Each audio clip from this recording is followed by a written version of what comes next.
All right, this video is part 2 of the Atwoods series. So in the first video, we looked at the first type of Atwoods machine, which was something that looked like that, if you remember the work. So the pulley was just attached to the ceiling, and you just had two masses going up and down. In this situation, we are now going to be looking at a situation where one of the blocks is on a tabletop, a horizontal tabletop, and one of the blocks is hanging over the edge. So basically what that means is now we are dealing with not only blocks that are moving in different directions, but we have blocks that are moving in different directions in different axes. So we've got the one block, the 8 kilograms, that's going up and down. And so notice on the left I've designated the up, the positive direction. But we also have the 4 kilogram block that's moving left and right. And so we need to have a positive direction for horizontal as well. And I usually stick with the math way of doing it, which makes everything up and to the right positive. So if we're dealing with any motion or any sort of vectors in the horizontal direction, the right is going to be designated positive. And if we're dealing with any vectors that are going in the vertical direction, up is going to be positive. Okay, so the question is, what is the acceleration of the 8 kilogram block, and what is the tension in the string? Remember, we are using frictionless pulleys and massless pulleys and strings. And for this first problem, we're going to make it simple. And we are going to assume that the surface exerts no friction on the 4 kilograms. So we're dealing with a frictionless tabletop. And then what we are going to do is look at an example in the next screen that deals with friction. All right, so let's look at what's going on here. So if I drew a force diagram for the 4 kilogram block, what that would look like is I'd have force gravity going down, I'd have force normal going up, and I'd have force tension that's pulling to the left, excuse me, to the right. And there's no friction, so that's it. That's all the forces that are acting on the 4 kilograms. And then what I'm going to do is I'm going to draw a force diagram for the 8 kilogram. The 8 kilogram block has force gravity going down, and it has force tension going up. And what I should probably do, because it'll be important, what I'll probably do is I'm going to put a little sub 4 here and a little sub 8 there, because I want to know that those gravities are different. So if I see FG, what FG am I talking about? Okay, now you can still take the system off the off the pulley, just like we did before. So if we did that, let's actually draw that out. So if I took the system off the pulley, what it would look like is it would look like here's my 4 kilogram block. There's attached to the string. Okay, there's the 8 kilogram block. All right, and then let's draw those forces in there. So the 4 kilograms still has the gravity pointing down and the normal pointing up, because we didn't have to turn or change that direction, right? We only had to change the 8 kilogram one. So the 4 kilograms still has the normal going up, the gravity going down. Tension is going to the right. 8 kilograms tension will now go to the left because of the way we've moved it. And then that gravity is now pulling off to the side. And that's the 80 newtons there. So when we look at it like that, what's the force net coming from? Well, the normal and the gravity are canceling each other out. Those are gone. These two tensions cancel each other out. So really the force net that's acting on the system really just comes from the force gravity from the 8 kilogram block. And so that's what we're going to do. We're going to set that equal to mass times acceleration.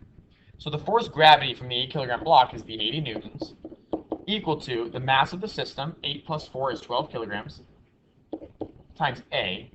And then to get my acceleration, I just do 80 divided by 12, and I get my acceleration is 6.67 meters per second squared.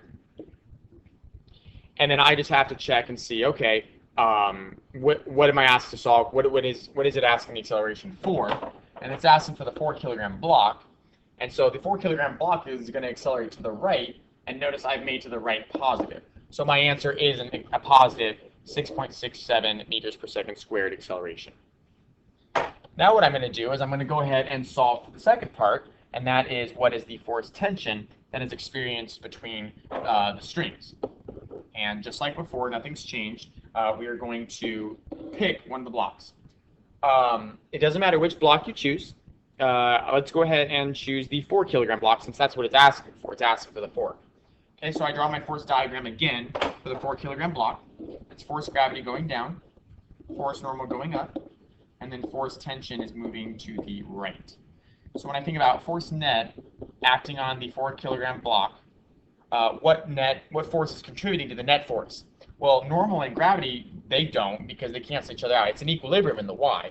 So really it's just force tension that's contributing to the net force. And that's perfect because that's actually what we're going to solve for. So we don't have to worry about subtracting any vectors or anything like that for the force. There's just one. So force tension is going to just be equal to the mass, which is 4 kilograms, times its acceleration. We know its acceleration is positive.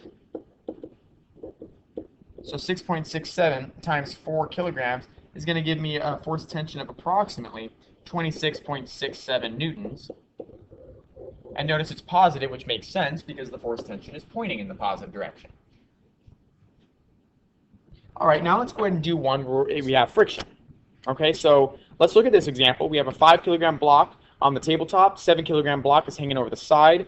Up is positive, and I'm still going to make to the right positive. All right, I want to know what's the acceleration of the 7 kilogram block and what is the tension in the string. And like I said, we are going to make friction in this problem. So our coefficient of kinetic friction, since it's moving, let's make it 0.12. Okay, I'm just making this up right now, but we'll say it's 0.12. Okay, so first of all, we need to figure out what is the acceleration. So step one, acceleration. And so I'm going to draw my force diagram. We've got force gravity here, force normal here. Let me write those values in there. Force gravity is 50 newtons. Force gravity is 50 newtons. Force normal is 50 newtons. I've got tension that way, which is I'm going to have to solve for that one. And I do have force friction this way as well. And I'll go back and solve for that one. For the 7 kilogram, I've got force gravity down. That's going to be 70 newtons. I've got force tension up, but I don't know what that is. But I do know it's equal to that force tension as well. Okay, so we have everything solved for except for force tension, which is what we'll do in the second part. But force friction, we need to figure out what that is. What is the friction force that it would be experiencing? Well, the friction force is going to be the mu times the force normal. And so that's 0.12 times the normal, which is 50, because the friction's acting on the 5 kilogram block. It's not acting on the whole thing, because 7 kilograms doesn't experience friction. It's not on a surface. Okay, so it's just going to come from the 5 kilogram, and so 0.12 times 50 gives us a frictional force of 6 newtons of frictional force. And so I'm going to write that up in my force diagram. Force friction is 6 newtons. Okay, so then just like before, let's figure out what is the net force. What force are contributing to the net force? Well, normal cancels out with gravity there, and this tension cancels out with the tension from the 7 kilogram. So really, the only forces that are contributing to the net is the force gravity from the 7 kilogram box, and then the force friction from the 5 kilogram box. And ask yourself right now, are those forces helping each other, or are they hindering each other? And hopefully you can see that the forces are hindering each other. They are not working together. They are taking away from each other. And so what that means is when we go to write my force net, we're going to take those two forces and subtract them.